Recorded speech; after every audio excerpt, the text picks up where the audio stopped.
This is Fixed on Jesus.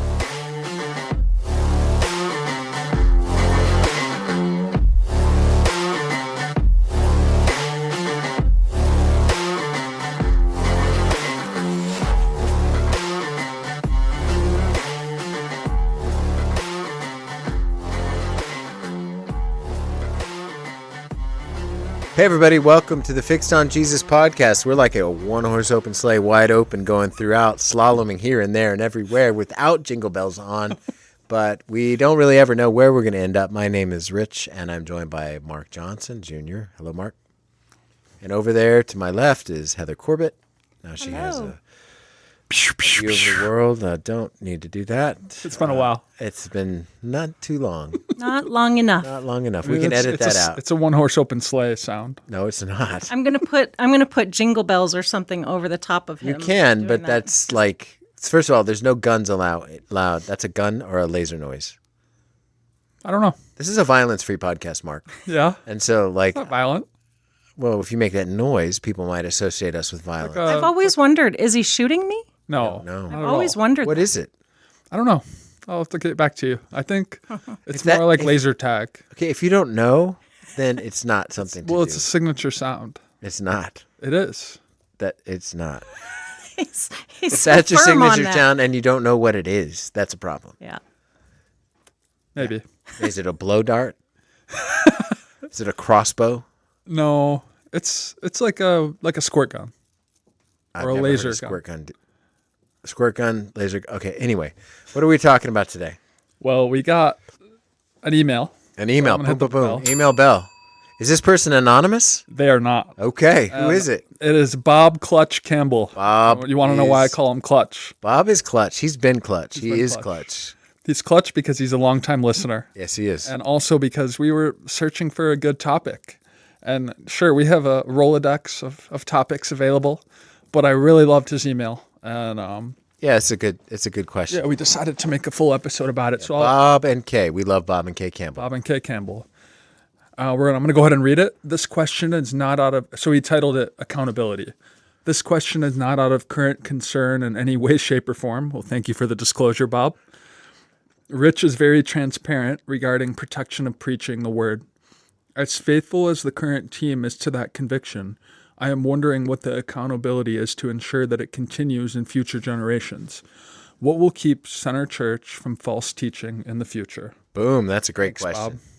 That's a Clutch. great question. It is a clutch question, and it's a question that people have been asking for a long time throughout Christendom. In fact, one of the most famous settings is in Acts, in Acts chapter 20, when Paul is traveling to Rome, he goes to Miletus, and Miletus is close to Ephesus. And so while he's staying there, he calls the elders from the church of Ephesus. And interestingly, Ephesus is the church that we know the most about because we know about it from Acts, we know about it from the book of Ephesians, and we also have Ephesus as the first church mentioned in Revelation chapter 2. And we also have Timothy being sent there too. And so there's all kinds of understanding about what was going on in that church. And so it's germane to Bob's point because when Paul's speaking to the elders, it was the last time he was ever going to see them. And he says this, I know that after I leave, savage wolves will come in among you and not spare the flock. Even from your own number, men will arise and distort the truth in order to draw away disciples after them. So be on your guard. Remember that for 3 years I never stopped warning you day and night through tears. And so part of the answer to this question is if we think we're somehow above somehow beyond the idea that we could be teaching falsely or to have false teaching, we just don't know reality. We're naive. Completely naive, yeah. And so we don't know reality. I mean, that is a threat for all time and forever, right? And so accountability-wise, I mean, That's one of the reasons that's one of the blessings that we have to be associated with Sovereign Grace churches is that we have a structure. Our church fits into an ecclesiastical structure. And so sometimes denominational language can seem kind of stuffy and old and outdated. But the reality is if you're in an independent church and the pastor or the team goes sideways or teaches something that's not in line with truth, there's no recourse. Right. Or if there is, it's really difficult. Well, not in an independent church. There's no recourse. I see. There's none. Well, I've heard of some where there's like they'll bring in an outside counsel. Yeah, but they don't have authority. That's true. It's just It's ad a hoc. suggestion. It's ad hoc. Yeah. Right. Okay. And so that's one of the reasons that we're not independent. Independent churches don't have any protection for the members. Now, So you use protection against, like, False let's say you teachers. went sideways. let's say I go sideways. Let's say I start teaching. Higher criticism. Let's say I start or whatever, right? Higher criticism's one thing, but like even let's say I start to teach that Mary is, we should pray to Mary. Ah. Or something like that, right? So what's the protection for our church? In our ecclesiology, two people can Bring charges against an elder. against me, and get a hearing outside our church. So it's not as if like, let's say I start teaching Two members? something- Any two members? Any two members. Let's say I start teaching something that is false, and so like obviously you want to have a conversation with the team. Yeah, we would try to bring it to you first. Yeah, let's say you guys come and say, "Hey, listen, you're teaching about Mary. This isn't right. That's not what the Bible says." And I go, "Listen, I love Mary. This is what's going on. You love Mary. And this is the way it is, and this is what I'm going to teach." And it's a process and everything. And so what they can do, what they have the freedom to do, is reach out to Sovereign Grace and bring an official charge that says, "We believe Rich is teaching falsely. He's a false teacher because of this and this." And so with those charges, or with that charge, then it gets adjudicated outside our church, right? Because the claim could be, well, they'll just protect their own and all that kind of stuff, and so they'll make sure that nothing happens with this. And the reality is there's an impartial, independent Governing body. a governing body who would be able to sort of weigh in and adjudicate. And they whether have or not authority. this is happening, and they have authority, and they can remove me if I teach falsely like that.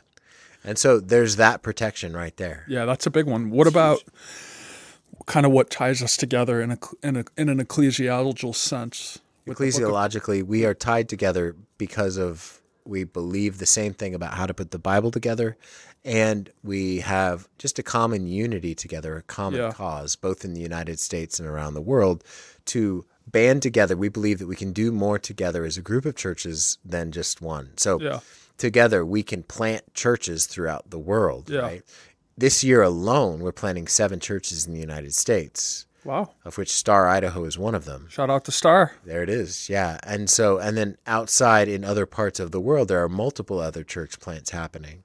And so as we give to Sovereign Grace and pool our resources, we can do that. Also, we can provide accountability for churches so that if there is any financial impropriety, if there's any sort of disqualifying sins by the elders, if there's any false teaching, there's a mechanism for protection for the church to get rid of me.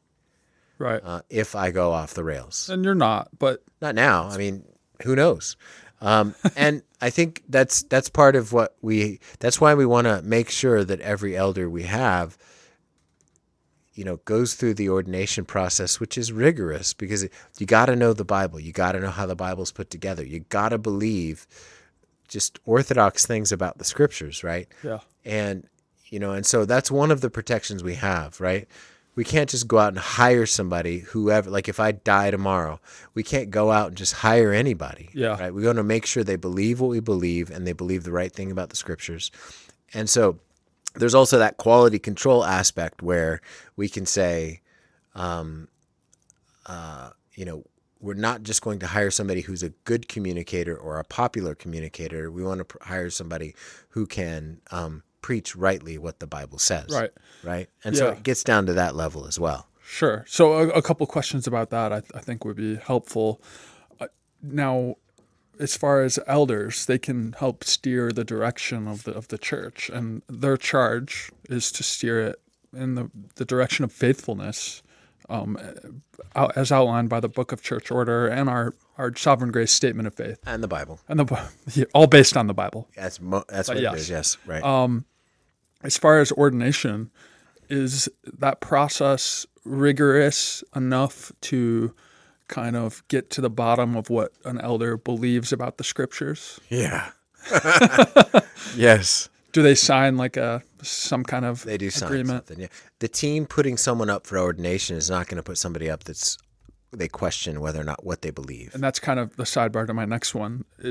Is that why you see the pattern here and some of our sister churches not hiring from the outside, more so locally grown? I'm not going to say that it can't happen. Yeah. You know, It's not against the rules. no, I mean, but like if you think about what an elder is to, like if you look in 1 Timothy 3 and Titus 1, we have much more language about what an elder is to be than what he's able to More do. character and It's one character, charge right? of And that teaching. takes time. Yeah. It takes time to know who somebody is. Does he have the character? Is he quarrelsome? Does he have a good reputation with outsiders? Is he kind? Is he above reproach? Is he the husband of one wife? All those kinds of things that are just real categories that it takes time to know. We don't just hire people when we don't know those things, right? And so if we hire someone from the outside, those are things that we have to explore and know and connect with somebody who knows them so that we can say, okay, well, this makes sense. If they're homegrown, then we know the answers to those questions. Yeah, you have a better assessment of those. Right. So that's the character side, because, I mean, we're told, Paul tells Timothy, watch your life and doctrine, and you got to watch both as an elder. Because your life can go off the rails and disqualify you. Your doctrine, what you believe, can go off the rails and disqualify you too. Sure. So they're two guardrails there. But back when it comes to the standards for eldership, it is rigorous. I mean, the test there's a couple Bible knowledge tests. There's a long essay test where you have, like in 2 separate installments, where you have to answer questions. Then there's an oral test that you have 3 people asking you questions from all over the map about all kinds of stuff. To put you on the spot. You Absolutely. can't Google it. No, you can't Google it. Yeah. And so you just got to know. Yeah. And so it's a process that is faithful. It's not a foolproof system, I would say it that way. And then one doesn't exist, but we're doing our best to we're make doing our it best so. to do it, right? Right. And part of what we want to do is hire men as elders who have a leadership gift, and they're not afraid to speak the biblical truth, whether it's in season or out of season, right? Yeah. And that's one of the things that, like, when I think about what could happen to our church so that we go sideways, I would imagine that it's not going to be a temptation to teach something radically different. What it's going to be is going along in our culture and tickling ears and telling people the kinds of things they want to hear already. Like prosperity gospel or a version of that. Or even just speaking about homosexuality being okay. That's super popular. Yeah. Right? Or in previously faithful churches. I mean, we see the mainline denominations splitting over that. Well, I mean, the mainline denominations, if you look at some of those, they are not faithful representations of what it means to be a godly church anymore, and they used to be. Right? They used to be. Yeah.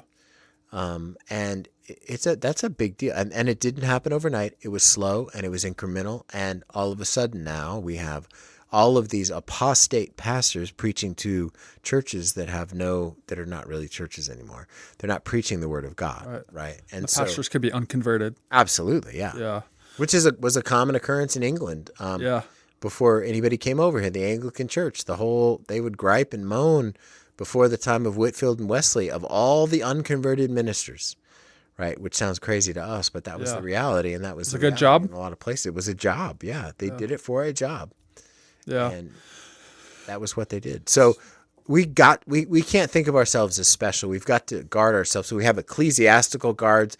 We also have members. I mean, our members, like, this is one of the things I want people to do as they hear things from the pulpit or things that we teach and they have questions, ask. Right? Yeah. Ask, where did that come from? Why should we believe that? don't just take, our word for an answer. Study the scriptures. I would recommend that people not do their studying on YouTube, because there's a lot of noise on YouTube. There's a lot of noise on the internet, Instagram, and those kinds of things that is not true. And there's a lot of influencers out there who have big platforms that don't teach the truth, even though they have big platforms. Right. And so you got to watch out for that. But I trust our members are discerning, and they have the mind of the Lord, and they know what's true and what's not. Based on the scriptures. Yeah, based on the scriptures. And so if I'm saying something that doesn't ring true according to the scriptures, people should have the complete freedom to ask. Sure.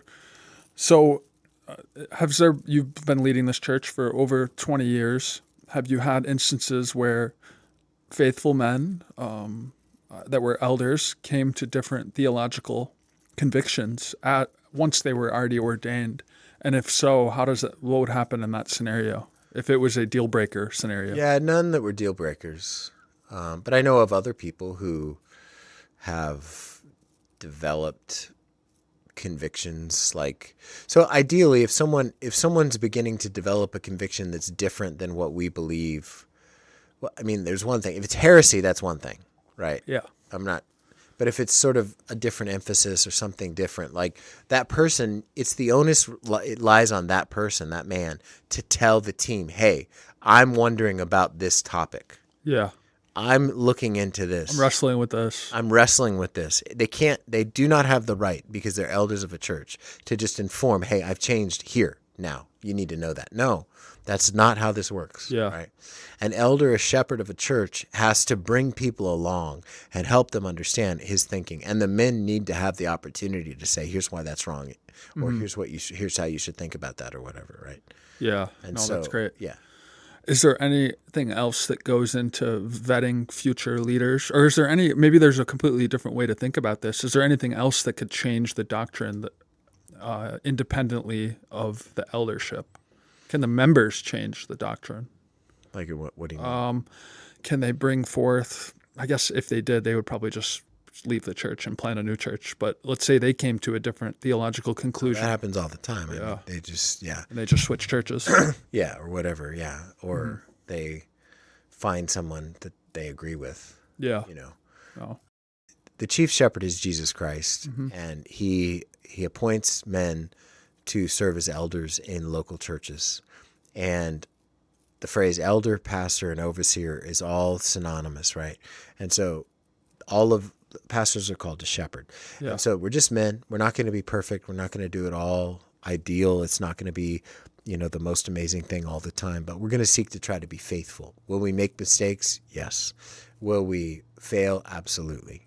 There may be times that we realize something we taught in the past is now wrong. And so we're going to correct that or whatever. Right.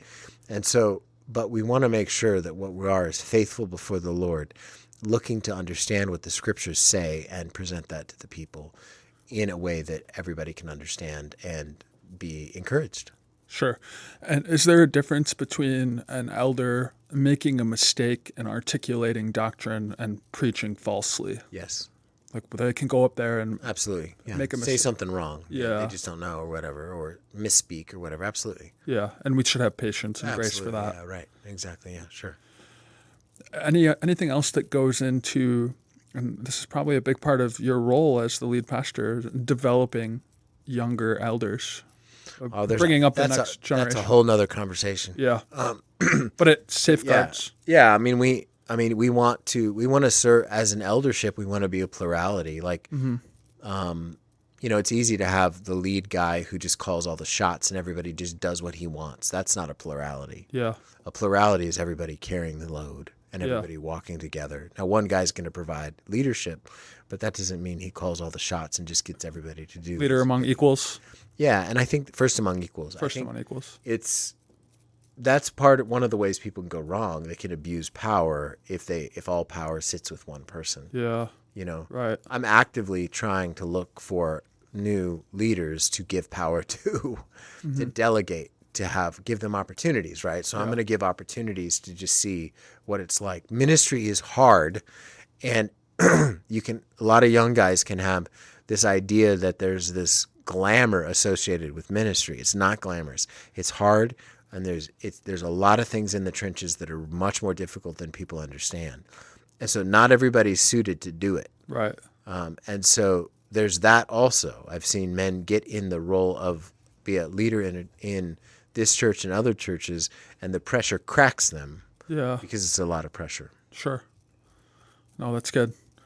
I think that's most of. Let me just double check his email and see if we missed anything. I think we got it. Yeah, I think we got it. That was a clutch email, Bob. Yeah. Keep thank them you. coming. Tell Kay hi. Yeah. Kay has cats, and her cats. Tell them hi too.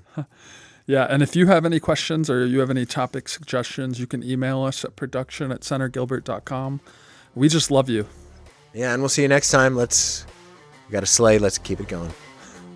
Can I have a drink of your water? Nope. Stop. You cannot.